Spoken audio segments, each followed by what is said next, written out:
Okay, folks, without further ado, thank you so much again for being here. We have Gov Hutchinson, the Assistant General Counsel of the California Association of Realtors, with us this morning. He has been with CAR since 1985. My brother was born that year, Gov, so that's how long you've been there. It's sad, yes. He manages CAR's legal services program in Los Angeles. He advises realtors through our hotline on all aspects of real estate law.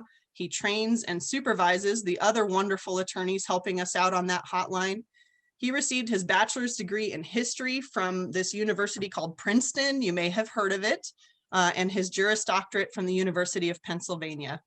He's written for California Real Estate Magazine, which most of you receive every single month.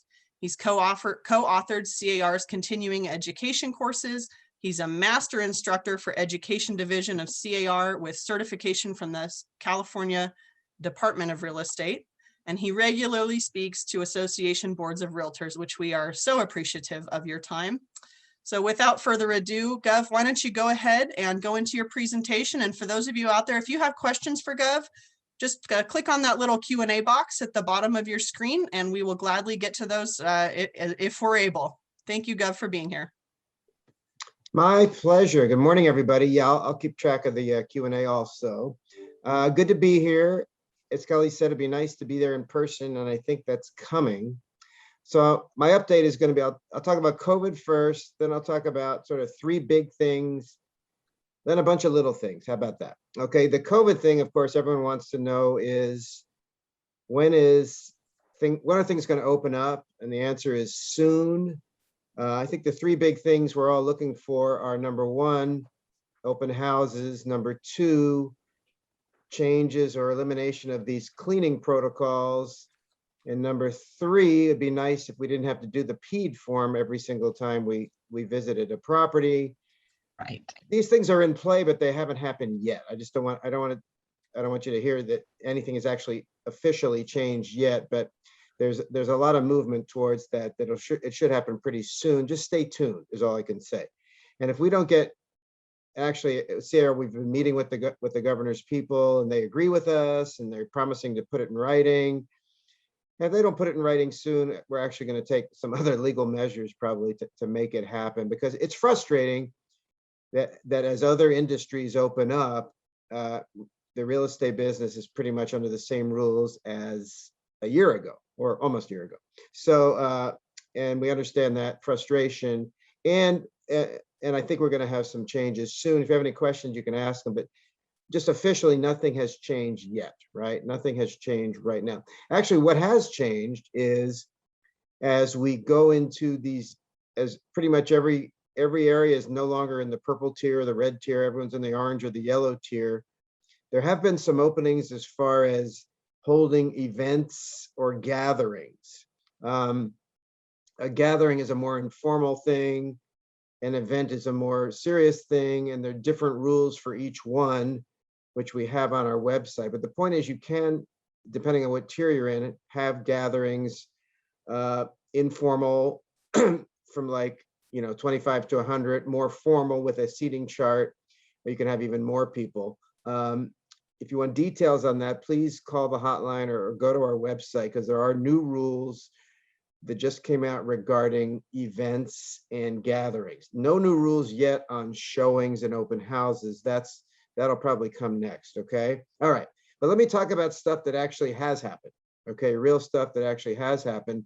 There's sort of, I think, three big things that everyone should know about.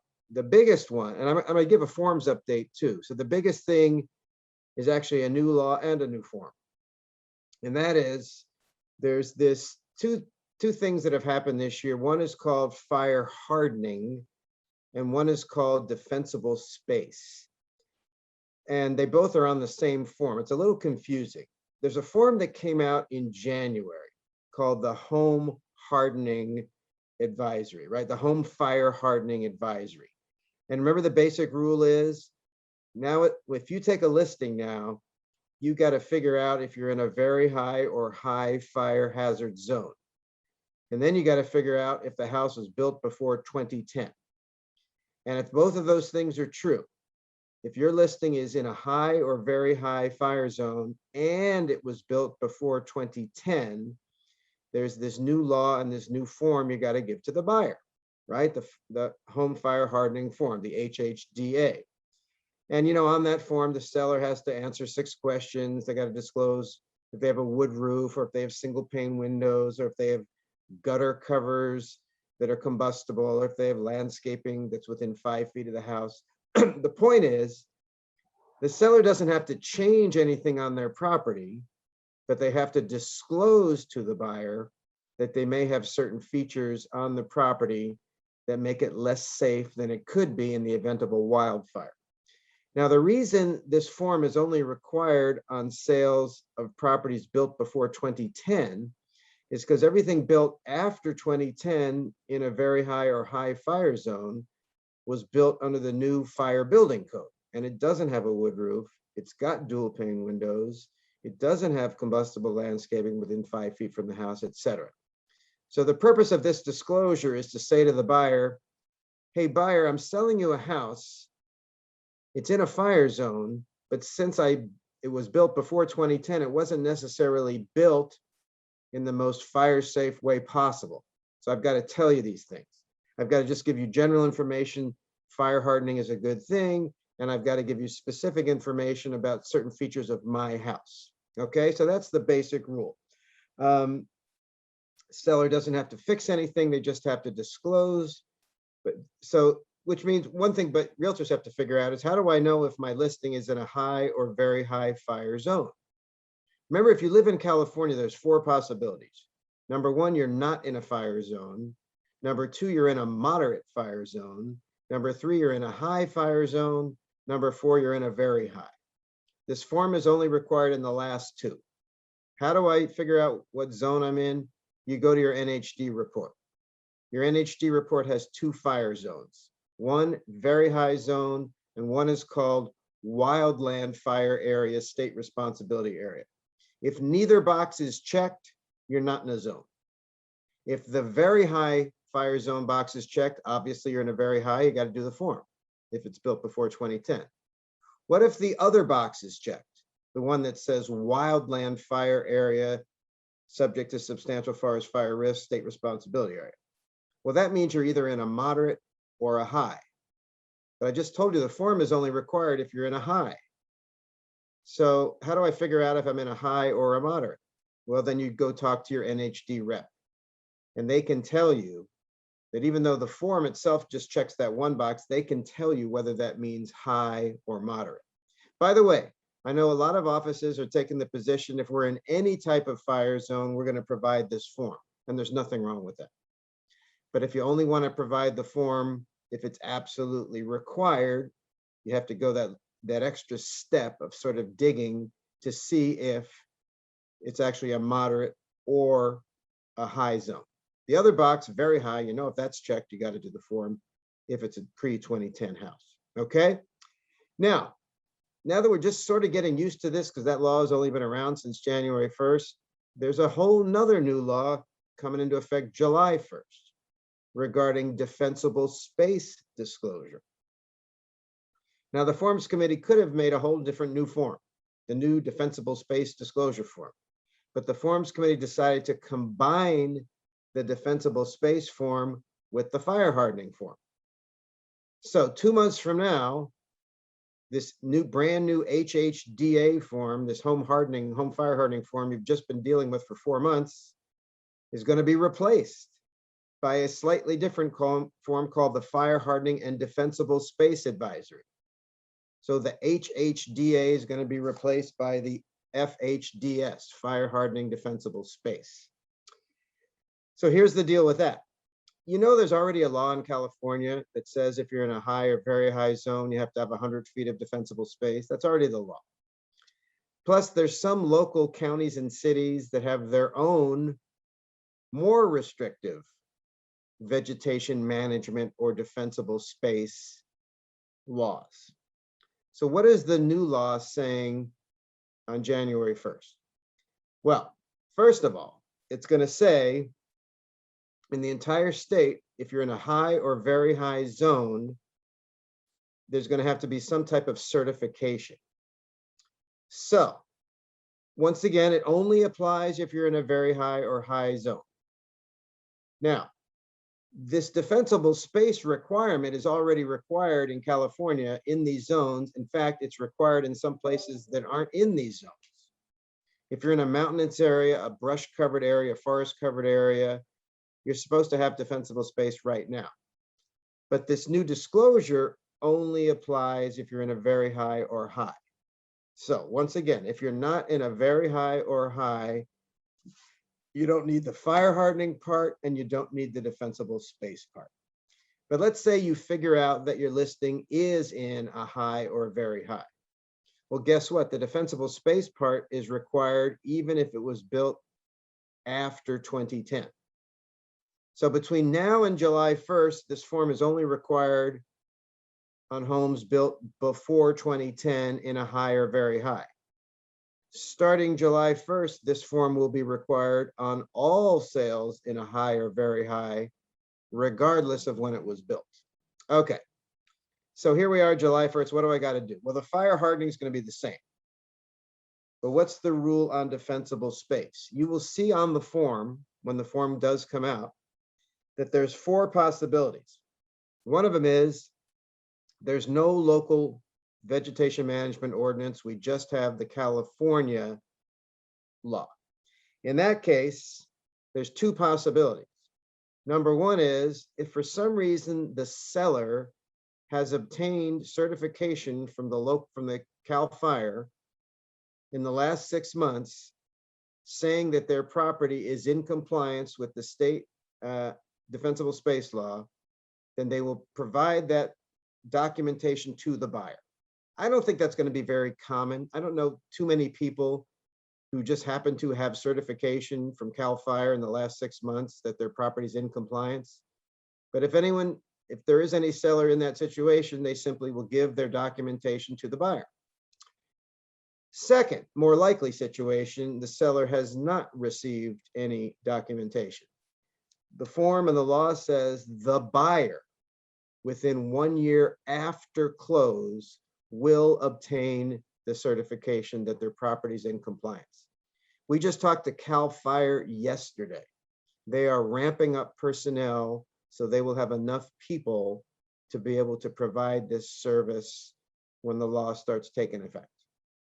Now, there's a third possibility. The third possibility is you're in an area with a local ordinance.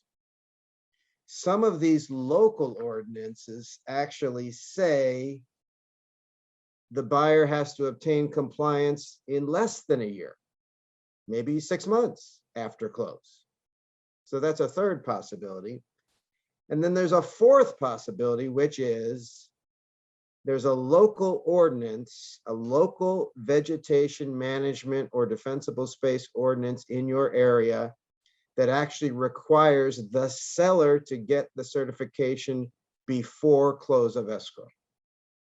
Now, I haven't researched, I have no idea if anywhere in Sacramento area there are any local vegetation management ordinances that require you to do anything. If there aren't, then you're back to buyer has a year after close to get the certification, or if the seller happens to already have the certification that they've gotten the last 6 months, they'll just give it to the buyer. So I think what we're all going to need to help you with is between now and July, help you figure out where the local ordinances are. So you would know wherever you have a listing, whether there is a local ordinance and what that ordinance requires. As I said, some of those ordinances actually require stricter defensible space laws than the state. And some of these local ordinances also require that the certification be done prior to close of escrow, if it hasn't already been done. So it's a complicated situation. The good news is we talked to Cal Fire yesterday. They're aware of this. They're going to be ready to go to be able to provide the certification. Okay. But like I said, local rules might be different and stricter that might require more. Yes, we're going to have a Q&A coming out in the next month or so. and we'll have a webinar on this. And as I said, we're going to try to figure out where all the local ordinances are. Okay, all right. So that's big law number one, big form number one. Big law number two, Prop 19. It took effect April 1st, and I have good news for you. Remember, under existing law, Prop 60, Prop 90, if you're over 55 or severely disabled, you could take the property tax on your current house, buy another house that's cheaper in Sacramento County, and transfer your property tax from your old house to the new house. That's old law. New law, Prop 19 says, I can do this, but I don't have to stay in Sacramento County. I can move anywhere in California and take my property tax with me if I'm over 55, severely disabled, or a victim of a wildfire. I can move anywhere in California, and I can buy a more expensive house and still transfer my property tax, and I can do it 3 times. Under the old law, you can only do it once in your life. So 3 times, move anywhere, buy a more expensive house. If you're over 55, severely disabled, or the victim of a wildfire, you can transfer your property tax. Now, let's say the new house costs more than the old house. There's a slight adjustment. I'll give you an example. Someone bought their house a long time ago for $100,000. So they're paying property tax based on $100,000. It's now worth $600,000. They want to sell it and buy another house less than $600,000. Their property tax isn't going to go up at all. Let's say that they want to sell their current house with $100,000 basis worth $600,000, and they want to buy a $700,000.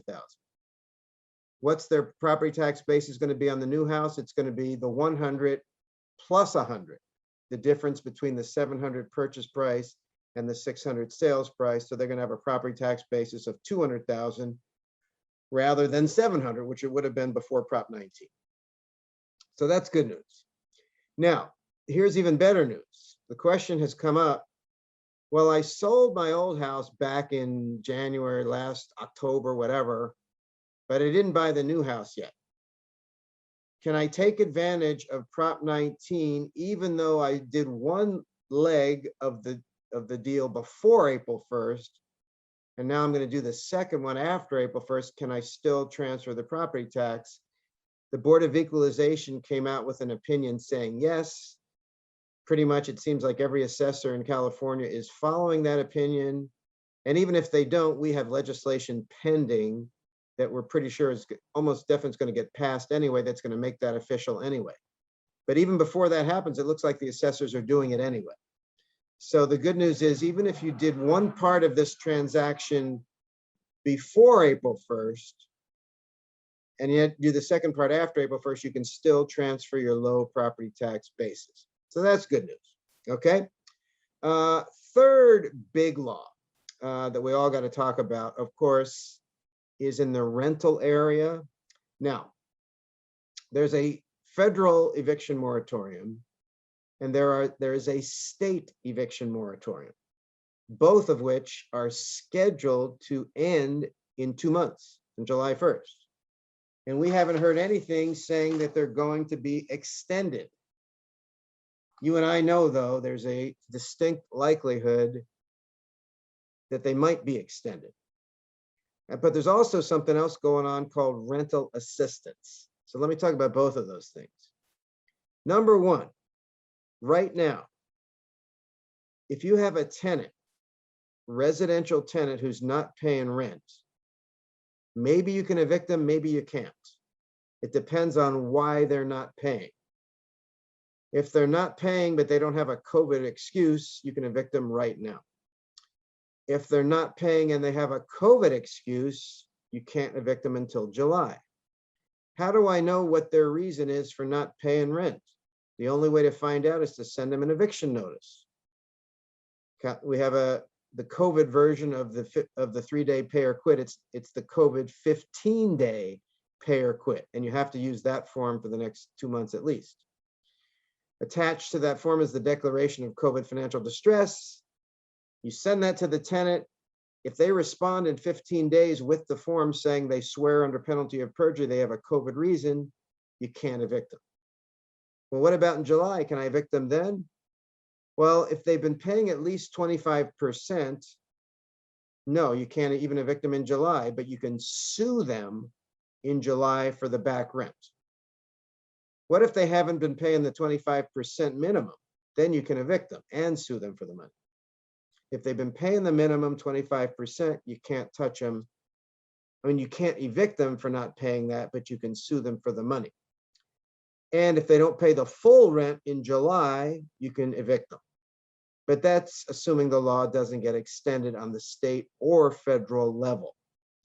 Now, a brand new thing happened a week ago that said, listen carefully, if you're sending someone an eviction notice on behalf of your client, like you're the property manager sending the notice, as opposed to the landlord themselves, there's a new document you must attach to the eviction notice telling them what their rights are.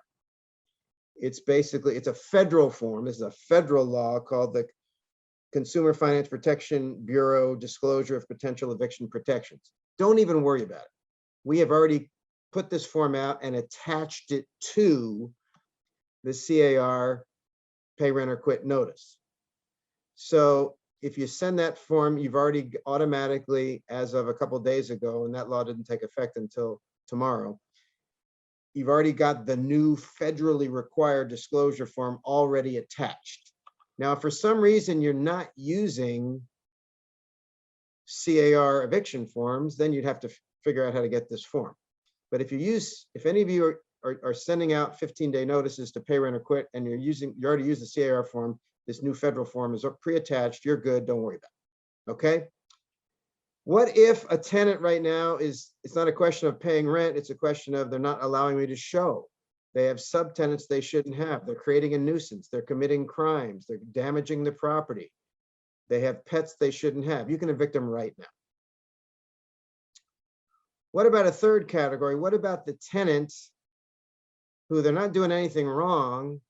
I just want to evict them so I can sell the house. Can I evict those tenants? Well, between now and July 1st, you need just cause. And there are 4 just cause possibilities. Number 1, the owner wants to move in themselves to their rental property. The owner or parent, child, grandparent, grandchild. This only works, I mean, if you can do that, assuming your tenants on a month-to-month, they're not on a lease. If the lease is in place, you got to wait for the end of the lease, but assuming they're month-to-month, you can give them a 60-day notice, say, you got to leave because we're moving in. So you do that, you move in. Can you move out a week later and then sell the house? No. If you're going to own or move in, you have to act in good faith. Most judges think good faith means you move in there for at least a year. All right, there's another possibility. Can I kick them out because I got to remodel the house to get it ready for sale? Only if the remodel is necessary for health and safety reasons. So chances are you can't use that excuse. There's a third just cause reason. You say to the tenant, I am no longer going to rent this property to anybody. I'm taking it off the rental market. You got to leave. So you give them a 60-day notice, they leave. That means, though, you can't put it back on the rental market for at least 2 years. Well, does that mean, can you sell it? Yeah, you can sell it, I guess, but the buyer couldn't rent it out either for a couple of years. But fortunately, there's a fourth legitimate reason to evict someone, and that is, this is the most important one for realtors. If you have a single family home with a tenant in it, and the lease is over, and they're month to month, and you try to sell, and you get a buyer in contract, writes an offer, gets accepted by the seller, and the buyer's offer says they're going to live there. They don't have to commit for a length of time. That just says they're going to move in after close. If that's the case, then as soon as you're in contract, you can give that tenant notice. You don't have to pay him relocation. The buyer doesn't have to live there for any particular length of time. So there is a way to evict single family home tenants, but you got to wait till you have a contract signed. Okay. Now let's get back to the tenant who owes you money for the back rent. There is something called rental assistance now. Go to the website housingiskey.com. Look up Sacramento or wherever you are, and it'll direct you to the form you need to fill out to get access to this federal assistance money that's been sent to Sacramento and everywhere else. You paid your taxes, you're entitled to this money. If you're a landlord and the residential landlord and the tenant owes you back COVID rent. There is a catch. You're only eligible for this money is if the income of your tenant who owes you the money is less than 80% of the area median income for a household of their size. Area median income means county median income. So let's say you got a tenant in Sacramento County, they've owed you months of back rent for COVID. You want to get your hands on this money, you go to that website, Housing is Key, you look up Sacramento. How do I know, by the way, what the area median income is for a household of 3 people in Sacramento County? Well, we have a Q&A, call the hotline, or we have a Q&A on our car.org. It's called Eviction Moratorium and Rental Assistance, SB 91. And there's a link in that Q&A. You can figure out what 80% of the area median income is in Sacramento County for a household of 3. So let's say your tenant who owes you this money, their income is less than that amount. Well, now you're eligible to get this money. One more catch, even if you're eligible to get the money, you're going to have to forgive 20% of the back rent. So if the tenant owes you $20,000, Sacramento is going to say, okay, we'll give you 16. You got to forgive the other 4. I don't want to forgive the other 4. Then we're not going to give you the money. You can sue them for all of it, but we're not going to give you the money. If the landlord doesn't want the money, though, the tenant can still apply for 25% to get their minimum that they need. Okay? And by the way, when you go through the application process for this money, it will ask you for your tenant's email address. So then they will contact the tenant because the tenant has to also fill out part of this application in order for you to get this money. Okay? So the money is there. You might as well go get it if you're eligible. Okay? And then starting July 1st, you can sue the tenant for back rent, assuming all of this doesn't get extended beyond July 1st, which is always a possibility. Okay? So that's the latest on that. We will obviously keep you updated on this. By the way, another thing that's happening July 1st, which is good news, is the California State Housing Finance Agency also received federal money to provide mortgage assistance. In other words, you or your client is having problem paying your mortgage for COVID reasons. Well, in California, you are entitled to forbearance, meaning you're entitled to delay your payments, but not forgive them. There's this new federal program that's going to be administered in California by the California Housing Finance Agency, which you'll be able to apply to get assistance money so that you'll be able to pay these delayed mortgage payments. In other words, you actually, they're not just delayed, they're forgiven. We don't know the details of this because it's not going to come out till July 1st, but that's another thing we're looking forward to. See, where a lot of things we're looking forward to. We're looking forward to COVID restrictions going away. We're looking forward to eviction moratoria going away. We're looking forward to mortgage assistance coming. There's all sorts of stuff going on that in the next 2 months, some of it will happen, some of it might happen. Okay, so stay tuned. Obviously, when any of these things happen, we're going to inform you, send you emails telling you exactly what's going on. Okay, let me talk for a couple minutes now about more form updates. So I told you we got this new home hardening form. It came out in January that's going to change on July 1st to the fire hardening and defensible space form. I told you about the new federal disclosure form to tenants that must be sent to tenants when you send them a pay, rent, or quit. By the way, that form is only going to be required as long as the federal eviction moratorium is in effect, which it's scheduled to go away July 1st.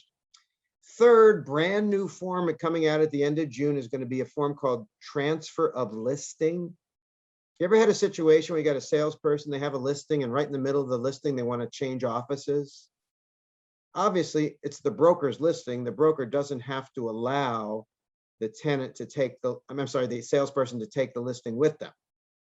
But let's say you as the broker are willing to allow the salesperson to take the listing with them. Maybe you're going to get some compensation for this. Maybe at least the client's going to pay your expenses, whatever.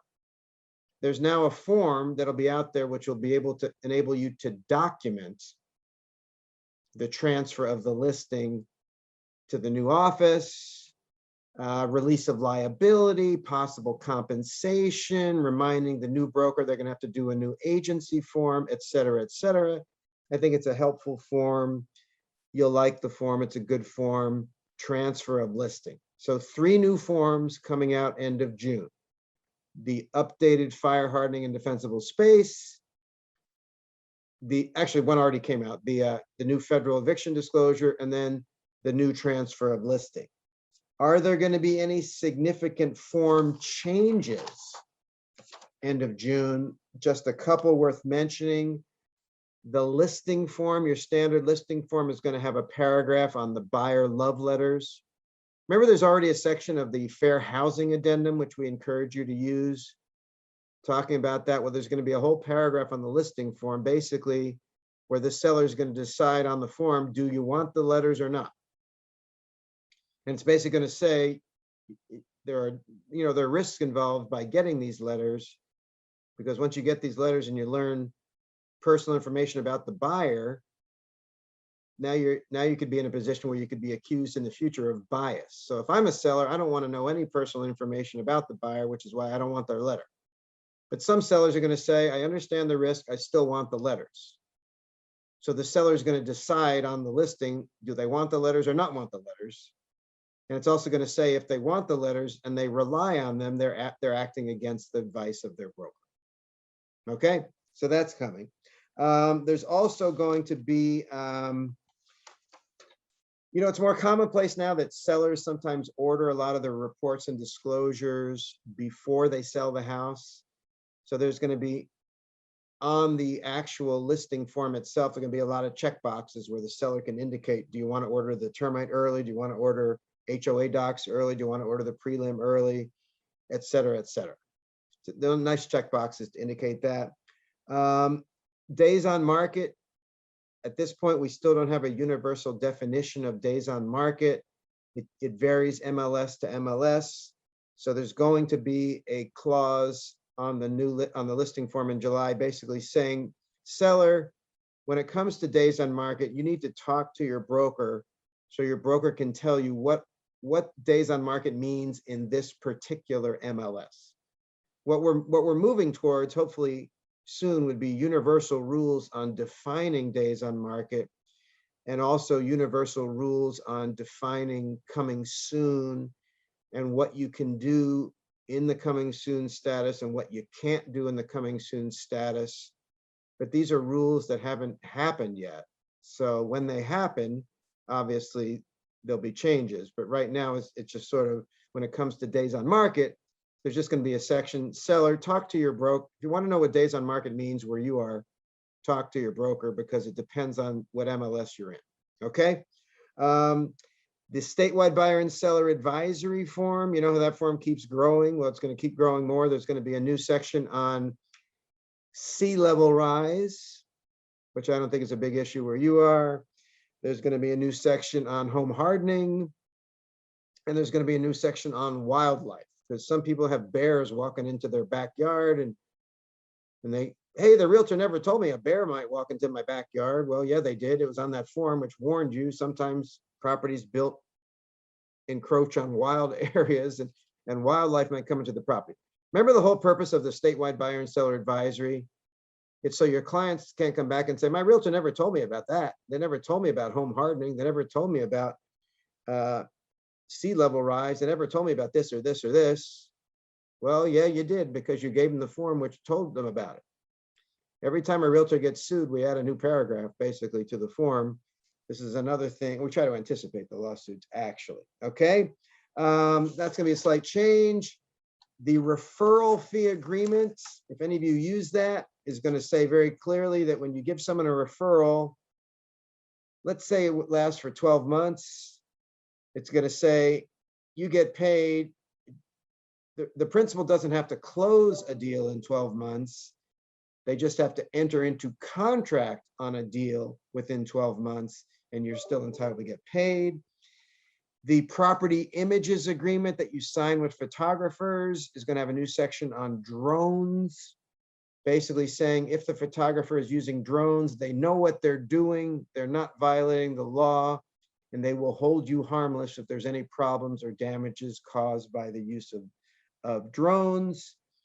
The seller purchase of replacement property form, that's when the seller counters the offer and says, I'm accepting your offer contingent on buying a new property. It's going to basically have the option of saying, right now it says I'm accepting contingent on entering into a contract to buy something. Now it's going to say, or just identifying. My offer is contingent on identifying a replacement property. Finally, the cooperating broker commission form is going to basically make it very clear that the agent can't do this without getting the broker's approval, and especially if you're agreeing to a lower commission as a buyer's agent, the buyer's agent needs the buyer's broker approval to do this. We do have on our website that you can look at these forms now, and there's a summary of the changes like I mentioned, but that's it for forms, okay? The 3 new ones and the changes that I mentioned, those are the big ones. At the end of the year, there aren't going to be any more new forms except for one big one. The December forms release is going to be the new RPA. I will be teaching classes virtually and hopefully in person all fall. I'm sure you'll be able to go to a class. I encourage everyone to go to a class because it's pretty big changes to the purchase contract end of December. Just put that on your radar. We're going to be having a lot of classes because there are going to be big changes. And that's going to be the only form change by the end, in the December forms release. So far, I've just been telling you about the June forms release. Okay, anything else to tell you? I got a couple more minutes. There's an interesting new law regarding HOAs and renting property. If you live in an HOA, there's a new law that says HOAs must allow at least 25% of the people who live there to rent out their properties. I'm talking about the whole property. If you want to rent out your garage or accessory dwelling unit, 100% of the people are allowed to do that. Plus, the HOA can't put unreasonable restrictions on who you rent to.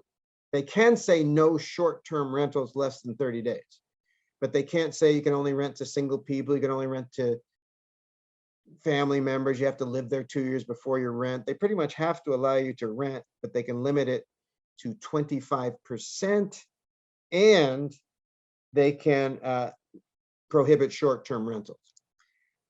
Let me do the Q&As real quick. Sandy, what's the time limit for transferring the tax to the new property? 2 years.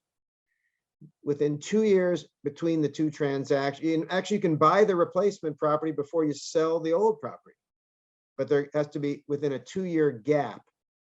You have to do both transactions so you can transfer the property. Demos, is there an update to the cash for keys form coming? Not that I'm aware of.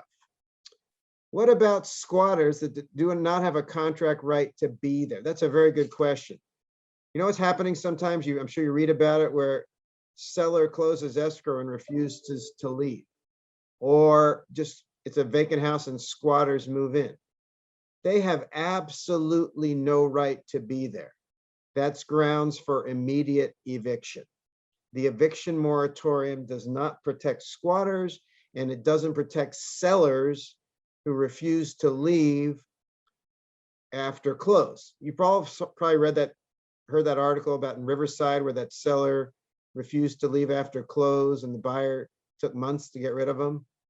That wasn't because of the eviction moratorium. That's because the courts were so backed up in Riverside County doing evictions. Because remember, the courts were closed for a few months there. By the way, that seller is finally gone. That's good news. So I don't know how far the courts are backed up in Sacramento for evictions, but evictions are happening. Okay. Okay. Stephanie, relief programs for the tenants. They couldn't pay rent for a couple months, then moved in with their parents. Will they always be on the hook for the back rent? Yes, they still be on the hook for the back rent. They could still apparently apply for the 25%, so they wouldn't be on the hook for that portion of it. But yes, COVID, the fact that you have a COVID reason not to pay the rent doesn't mean the rent is forgiven. Now, there are a couple cities like LA that do have sort of a sum of money that they can actually give tenants to actually pay their rent. And as I said, there's this 25% program, or the landlord, of course, can, if they have eligible tenants, they can go get the money too. Okay. Pitfalls for sellers ordering disclosures and reports early. Demos, I don't really think there are pitfalls. I don't see any reason not to open, not to order these things. I know what you're thinking, things might change. Well, the point is, you get these, you order these reports and you give them to the buyer, you've done your job. If things change after that, it's not really the seller's responsibility to update them, with the exception being, of course, you give someone a transfer disclosure statement and then the seller says, oh my God, I forgot to tell you this big thing that I just remembered. You'd have to tell the buyer. You'd have to update the buyer. Or if something catastrophic happens right in the middle of escrow, like an earthquake or something, yeah, you'd have to update your disclosure. But those things don't usually happen. So I don't really think there is a negative to ordering these things early. Justin, I don't want to get you too excited. I said there are going to be changes on open houses, but we have no idea the timeline. I'm assuming, by the way, that since everything is supposed to open up June 15th, that all these other things will happen by June 15th. I think that's a reasonable guess, but no, there's nothing more official than that. Pauline, I'm sorry, I should have been more specific. I meant you live in an HOA and you legally convert your garage. You know, you do a legal conversion and now you want to rent it out. The HOA can't say, well, that counts towards the 25%. No. If you have a legally converted space, accessory dwelling unit, you're allowed to rent it out. HOAs can't stop. I mean, maybe the city has an ordinance or something, but HOAs cannot stop you, and cities really can't either very well stop you from renting out accessory dwelling units. John, very good question. If you give a buyer a TDS up front, does their 3 to 5 day, I think you mean their 3 to 5 day right of rescission end? I mean, eliminate it. Listen to this very carefully. When you deliver a TDS, as you all know, the buyer has a 5-day right of rescission if it's mailed or emailed, a 3-day right of rescission if it's delivered in person. I don't think anybody delivers in person anymore. And this 5-day begins when it's delivered to the buyer's agent, not the buyer. But if you give the TDS to the buyer before they even get into escrow, which is a practice that's fairly common in the Bay Area and some other places, if you give the TDS to the buyer prior to them signing the offer, then they don't even have the 5-day right of rescission. If you give it to them early, great, they still have the 5 days. If you want to eliminate the 5 days, then you have to give it to them before they sign the offer. Also, John, if the buyer waives all contingencies, but the TDS comes day 7, yes, that's why I wish you wouldn't use the word legal contingency. Look at it like this. Buyers have contingencies and they have right of rescission. And you're right, if they remove all their contingencies, you give them the TDS day 7, they still have 5 more days right of rescission. So buyers can get out of a deal 2 ways. Number 1, they haven't removed the contingency. Number 2, they're still within the right of rescission. And remember, there are 4 forms that trigger the right of rescission: the TDS, the lead paint form, the new home hardening, and the NHD report. Scott, when you're asking me for an update on SB 9, I never remember numbers of bills. Can you remind me what bill that is? I honestly don't keep track of bill numbers. I can jump in Okay. here. It's the tentative maps subdivisions ones, and I have the CAR report that I can touch on after this, or if you have information on it. You please should probably forward do to it. me. You probably know more Okay. than me. I only know Okay. things that actually happened that became the law already. Right. Someone asked, can a seller use an old inspection for disclosure? If the seller has in their possession an old inspection report, I would always give it to the new buyer, no matter what. That doesn't substitute, you still got to do your own TDS, but that's a legal requirement to give to buyers old inspection reports you have in your possession about the property. If you got any government issued or professionally issued inspection report of any kind regarding your house, when you sell it, it's always a good idea to give it to the buyer. Barb, what happens if you've not received the Avid and it's checked on the TDS? Very good question. I'm assuming we're talking about the listing agent's Avid. If the box is checked on the TDS that the listing agent's going to provide an Avid, and they give you the TDS without the Avid, they have not given you the complete TDS, and the TDS is not complete until they provide their Avid. On the other hand, remember the law changed a few years ago. The buyer's agent's Avid is not required for the TDS to be complete.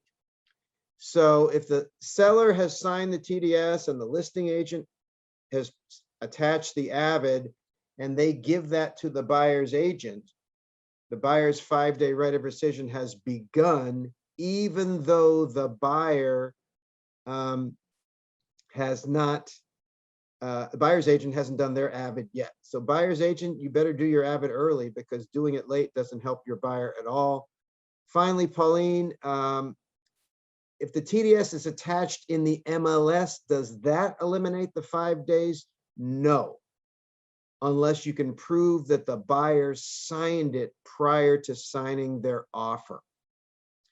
Izzy, regarding appraisals, sellers want to see the buyer's appraisal. They do not, unless it's an FHA or VA, the seller is not entitled to the buyer's appraisal report. And I think that's all the questions. Did we touch on the property being left behind at all, Gov? Oh, that means personal property, right? I believe so, yes. Yes. Thanks you, anonymous attendee. Good question. Remember, the rule is they leave property behind. You write them a letter. Dear tenant, you left your stuff behind. You got 18 days to retrieve it. Tenant does not retrieve it 18 days. Now what? Now the landlord makes a good faith determination. If they believe the property is worth more than 700, if I sold it at a garage sale, then unfortunately, you can't just keep it. You actually have to either hold it in storage for the tenant indefinitely, or sell it at a garage sale, pay yourself a very generous commission, and send the rest of the money to the county clerk's office, which is why most landlords come to the opinion that it's not worth $700. So I'm just going to dispose of it after 18 days. Okay, Better Homes and Gardens. What if section 1 of the TDS is blank? I'm glad you asked that. Yes. Don't skip section 1, the substituted disclosures part. Everyone used, for 30 years, everyone skipped that paragraph. Technically, if you skip that paragraph, the TDS is not complete. I recommend you generally check the box that there are no substituted disclosures attached. Some sellers, on the other hand, they like to attach old inspection reports to the TDS. Fine, if you want to do that, check the box that something's attached. Just check something. Don't leave section 1 of the TDS blank, or the TDS is not complete and the buyer still has a right to get out. John, yes, as I said, you're right. Those are the 4 forms that trigger the right of rescission: TDS, home hardening, lead paint, and NHD. There are 4 forms that trigger the right of rescission. The seller property questionnaire does not trigger it. And the booklets don't trigger it. Everything else does. Thank you, Gov. A wealth of information as always, wonderfully presented. We certainly appreciate you. We are so lucky to have you at CAR. Thank you for visiting us in Sacramento today. My pleasure. I can't wait to visit you in person, and I'll leave. You can finish your meeting and have a great day. Thank you. You too, Gov. Thanks. Bye, everybody. All right. If you didn't walk away learning something new, then you were too busy answering emails instead of listening, because he was amazing. So we certainly appreciate Gov for being here this morning. We thank all of you for tuning in and listening to him. We do have a few more announcements, so please hang on just another few minutes with us. If you didn't know, June is typically our scholarship month here in Sacramento. And also, if you didn't know, here in Sacramento, we raise more money for our scholarship program than the statewide scholarship program. But we can't do that without all of you helping out. And since next month is our scholarship presentation, we need you to pitch in and help us out now. If you didn't know, there are still some spaces left for last member standing, just $25 per spot in the drawing. And if you're the last member standing, you get a $1,000 grand prize. Aaron just put it into the chat for all of you. Go to sacrealtor.org/last member and click buy a space. So when that window pops up, you get to choose how many of those spaces you want. You're welcome to buy more than one.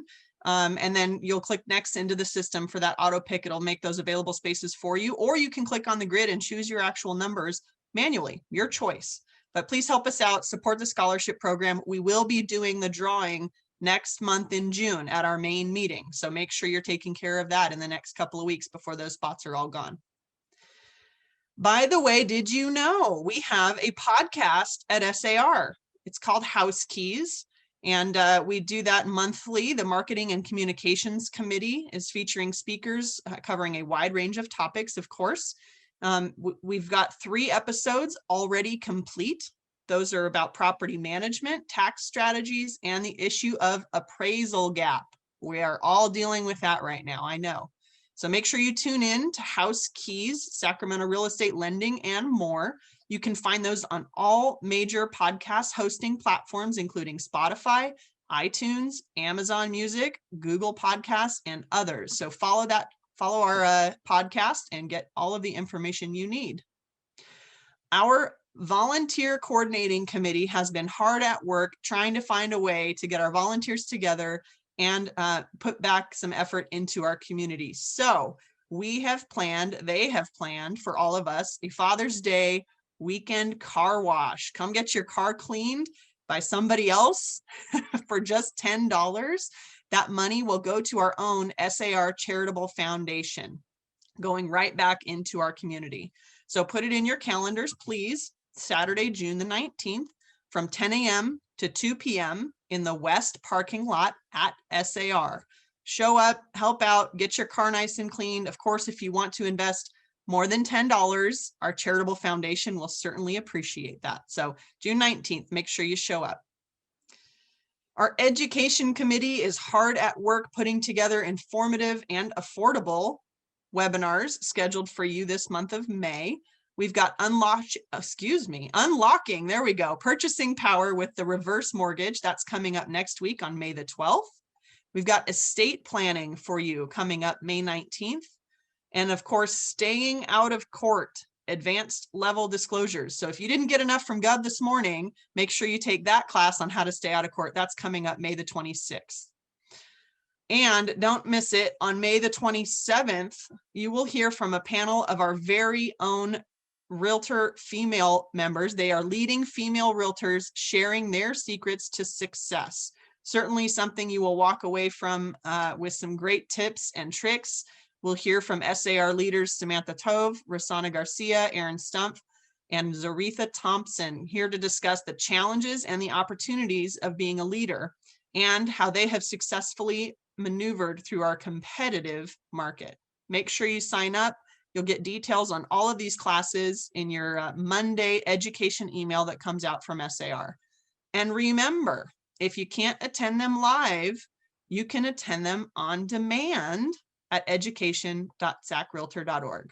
How about that? Also, if you didn't know, we are now accepting applications for our fall semester internship program here at SAR. You can become a mentor to community college students who are interested in the field of real estate. We had one mentor this last month, Cindy Sarasaris. She gave us a quote here. After meeting her attendees via Zoom and getting to know them, I realized that I made a great decision to be their mentor. Both asked great questions and they were like sponges. We had a really good time. Not only have I found new friends, but I know that they learned from this program things that are not in textbooks and will be able to hit the ground running. This program is invaluable. I'll be back. Thank you, Cindy, for being a mentor. And for those of you out there ready to step up, please apply. You can email Judy Srivastava, judy@sacrealtor.org. Cam Villa, are you ready to give us our monthly finance update, filling in for Leo Witten for us this month? Are you ready, Cam? I'm ready. All right. Thank you, sir. Take it away. Thank you. Am I sharing my screen with the rate, or do you provide that? You would have to do it. I don't have a copy of it. Okay, got it. Thank you, Spencer. Got it. All right, second. here.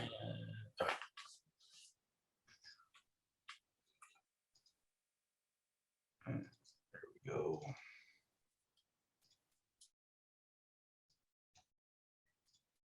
Okay, everyone can see it. Am I sharing it now?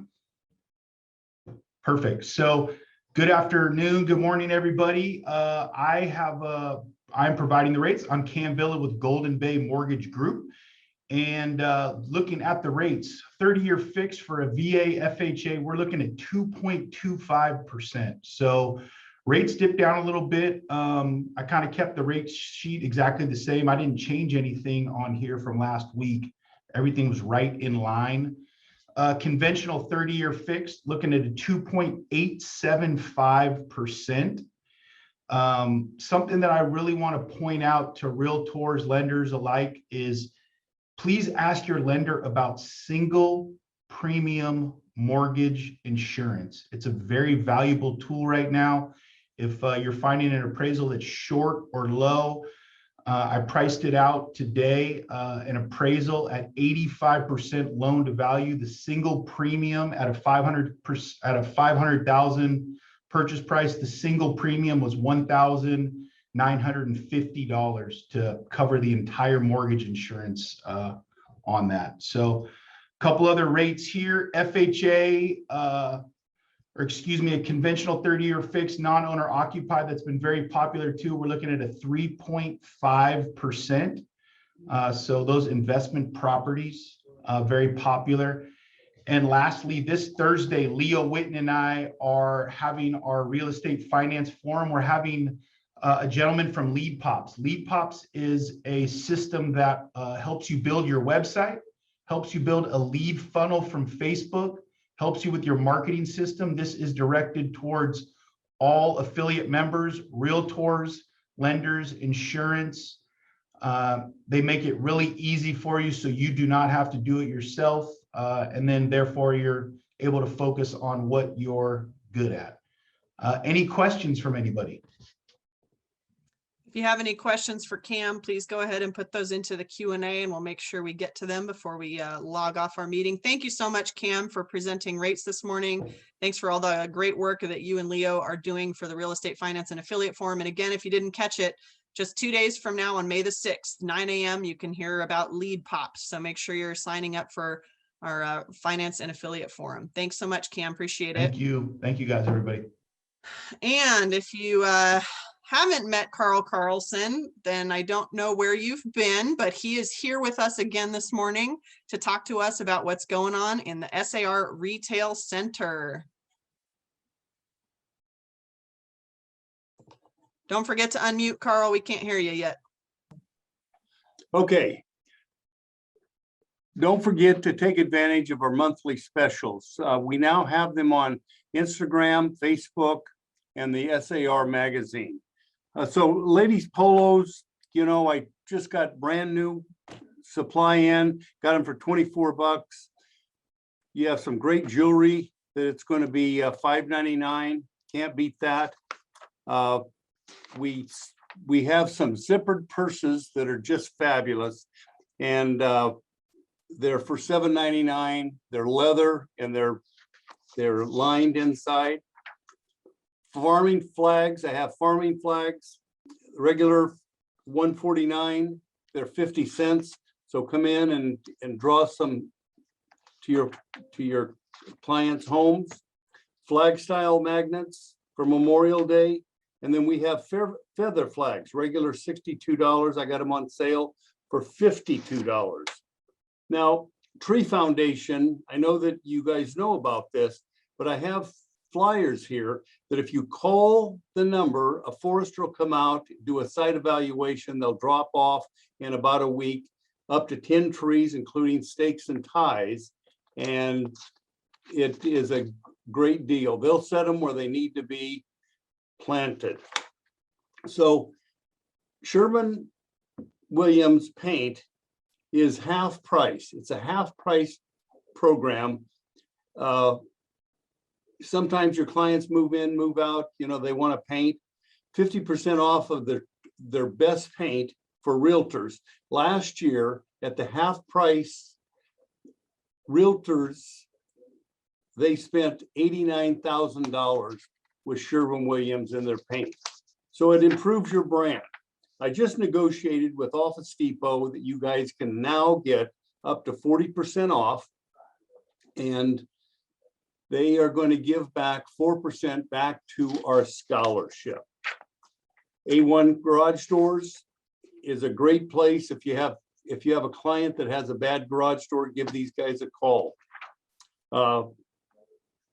Pavilion Charity Car Wash, 30 bucks. It's regular $40.46. They do a great job. And I have a company now that does commercial real estate signs for you. So you can come into the store, call me, and I'll get you the flyer. And I have a new special for you guys to advertise your riders. They're regular $14. And I have them for this month, 10 bucks. So please come in and take a look at these and try to save you some money. We're going into summer, so Ace Heating and Plumbing, I have a coupon for you for $60 off. We've used this company for 10 plus years. They do our maintenance here, but they do a great job for you guys. So you can have your house or your mother-in-law's house or your client's house tuned up. With the $60 off, I think it's going to cost you about 29 bucks. So you can come in and get these. And then we have lots and lots of PPEs. One of the comments I love to hear is that realtors come in and they'll say, where did you get all this stuff? Nobody has this. Well, we are here for you. So anytime you have a suggestion, please let me know. And if it makes sense, I'll go out like a bulldog and find it for you guys.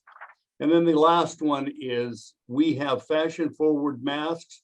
We also have the paper masks, and we just want you to be safe. Thank you very much for your time. Thank you, Carl. We appreciate all you do for us and all of that, the wonderful products that you search out and find. And then on top of that, you still negotiate to get stuff back to our charities and our philanthropic efforts. So thank you, Carl. We really appreciate you. Okay, last but certainly not least, it has been a very busy couple of weeks here statewide with legislation and CAR meetings. So hear the latest and greatest from our very own Erin Teague, Government Affairs Director. Thank you, Kelly. And as always, I'll try to keep it quick, but there is a lot of information that's floating around. As I always say, it's legislation season, not only at the local level, but where they're focusing on budgets and looking towards the next fiscal year.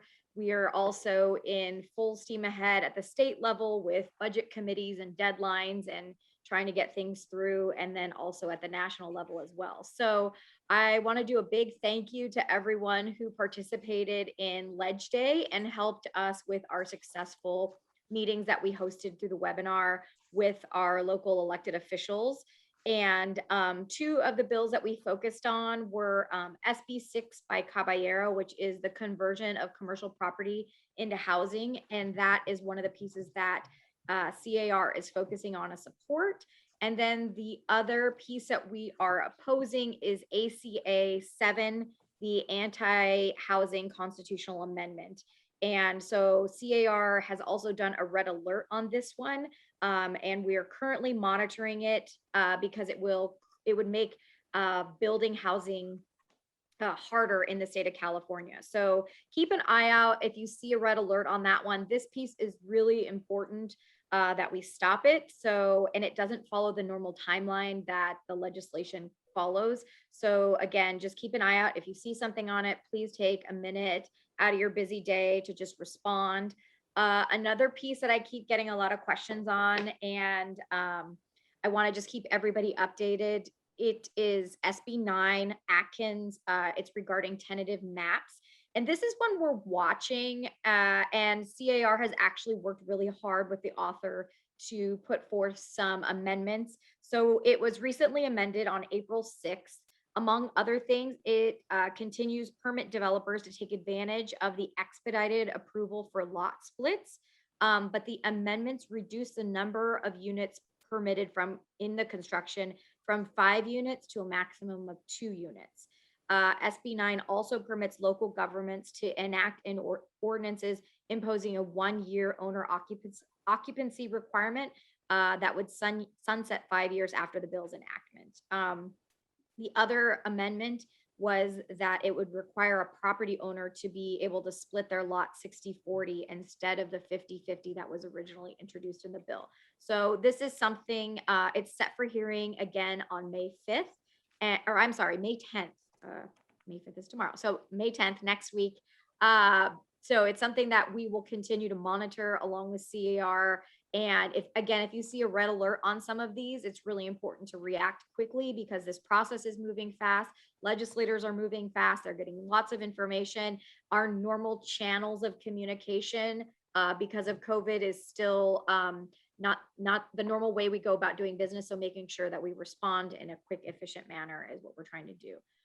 Shifting to the local level, just want to alert everyone. It is a major piece that's important, but it doesn't really have any mandates or rules imposed. But SMUD has approved their 2030 clean energy vision to be zero carbon by 2030. One of the things that's important about this is SMUD is one of the first utilities that's come out with this, and I think a lot of that had to do with SMUD really trying to utilize the marketplace and try to gain capital investment on improving grid reliability and some of the moving parts. So we at the government relations team are really keeping an eye on how all of these programs and incentives that are in this program theory and how we can bring that information to you and your clients, and also communicating with SMUD how their incentives actually work and how they can make them better. So we've been working a lot with them to just really bring that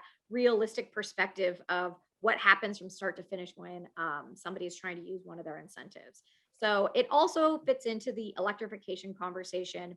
SMUD's goals, while again, there's no mandates involved in this except for the ones that the state is putting on the utilities.